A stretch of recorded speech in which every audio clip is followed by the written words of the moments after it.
निचलौल विकास खंड के शीतलापुर विद्यालय की चौंकाने वाली हकीकत, रसोइयों को रोज 2 किलोमीटर पैदल राशन लेने की मजबूरी। नमस्कार, आप देख रहे हैं सागर न्यूज। हम हैं राम सागर मिश्रा। खबरों के लिए आपको ले चलते हैं महाराजगंज जनपद के निचलौल विकास खंड क्षेत्र के शीतलापुर टोला किशनपुर। इन दिनों एक अजीब और परेशान करने वाली समस्या को लेकर सुर्खियों में है।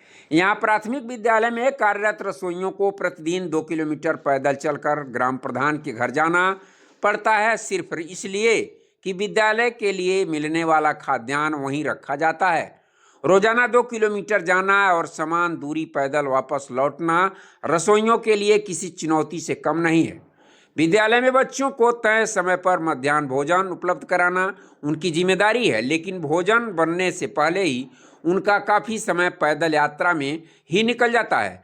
रसोइयाँ बताती हैं कि कभी कभी उन्हें सुबह सुबह ही चलना पड़ता है ताकि समय पर भोजन तैयार हो सके, लेकिन कई दिनों पर परिस्थिति इतनी कठिन हो जाती है कि बच्चों को भोजन देर से मिलता है। सबसे बड़ा सवाल यह उठता है कि विद्यालय के लिए आने वाला राशन विद्यालय परिसर में रखने के बजाय ग्राम प्रधान के घर क्यों रखा जाता है।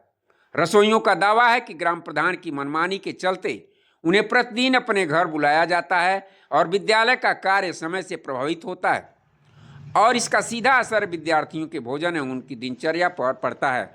शिक्षकों का कहना है कि इस तरह की व्यवस्था बिल्कुल अनुचित है। विद्यालय का राशन विद्यालय में ही रखा जाना चाहिए ताकि रसोइयों को समय से सामग्री मिल सके और बच्चों को नियमित व समय पर भोजन प्रदान किया जा सके। लेकिन स्थानीय स्तर पर शिकायतों के बावजूद अब तक कोई ठोस कार्रवाई नहीं हो सकी है। ग्रामीणों ने भी इस व्यवस्था पर सवाल उठाए हैं। उनका कहना है कि ग्राम प्रधान को स्कूल की व्यवस्था में बाधा नहीं डालनी चाहिए। यदि मध्याह्न भोजन योजना सही तरीके से चलानी है तो राशन विद्यालय में ही उपलब्ध कराया जाए ताकि रसोइयों का समय बच सके और बच्चों को समय से भोजन मिले। इस मामले पर शिक्षा विभाग को संज्ञान लेने की जरूरत है ताकि विद्यालय की व्यवस्था सुचारू रूप से चले और रसोइयों को अनावश्यक परेशानी से मुक्त किया जा सके।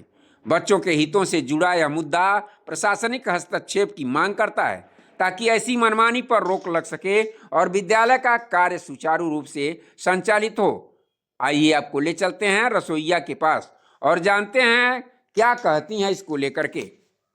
आपका सुनैना। अच्छा, कहाँ की रहने वाली हैं? किशनपुर पे। अच्छा, ये किस ग्राम सभा में आता है? शीतलापुर में। भोजन पर डे बनता है। आपको क्या सामान लेने के लिए जाना पड़ता प्रधान जी के यहाँ डेली? क्या ले आती हैं वहाँ से पर डे? जानी जाता मटर आवेला, सोयाबीन आवेला, आलू आवेला, मसाला आवेला। अच्छा, कितना आलू देते हैं?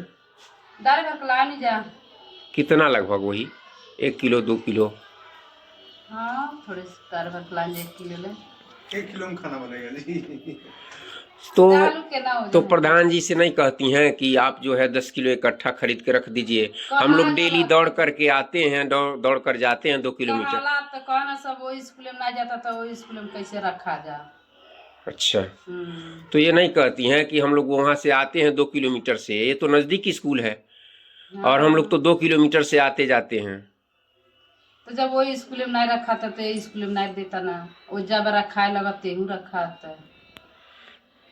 ये रहा किशनपुर विद्यालय की रसोइया का बयान। अब देखना यह है कि विभाग इस पर क्या कार्रवाई करता है। क्या राशन विद्यालय में रखा जाता है या ग्राम प्रधान के यहाँ ही रहता है, जिससे आए दिन रसोइयों को कठिनाई का सामना करना पड़ता है। ये तो समय बताएगा। खबरों के लिए बस इतना। नया अपडेट लेकर होंगे हाजिर। तब तक के लिए दीजिए इजाज़त। जुड़े रहिए सागर न्यूज से। राम सागर मिश्रा के साथ। नमस्कार।